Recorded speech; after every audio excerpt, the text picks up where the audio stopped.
surtout dans les couples. Lorsqu'il y a des insultes, lorsqu'il y a de la violence, c'est irréversible.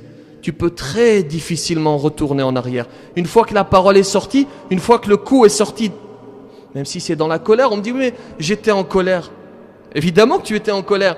Vous avez déjà vu quelqu'un qui nage dans le bonheur dire une insulte ou frapper? Évidemment que c'est dans la colère. Mais il faut apprendre à se maîtriser. Regardez cet enfant qui se met très souvent en colère.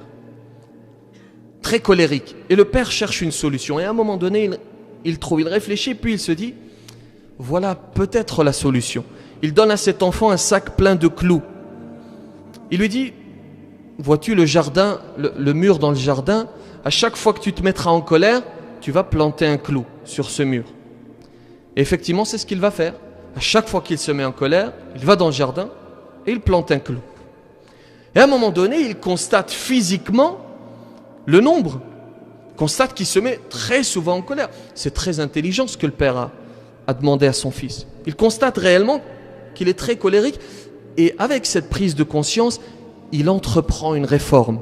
Il décide de diminuer ses colères petit à petit jusqu'à arriver à un point où il constate qu'il ne se met plus en colère. Et il va voir son père, très heureux, lui dit « Cher père, voilà, je suis guéri, je ne me mets plus en colère. » Le père est heureux. Et il lui dit alors, dans ce cas, va retirer tous les clous. Et effectivement, il repart dans le jardin et puis il retire les clous, un à un.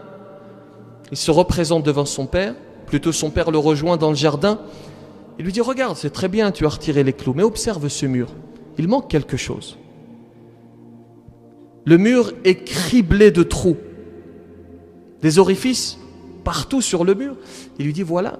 Alors certes, la parole qui est symbolisée par le clou, tu l'as retirée en t'excusant, certes, mais il y a une marque dans le mur, il y a une marque dans le cœur des hommes. Lorsque vous dites quelque chose, c'est peut-être irréversible. Tu laisses une marque peut-être indélébile dans le cœur des hommes, surtout dans les couples.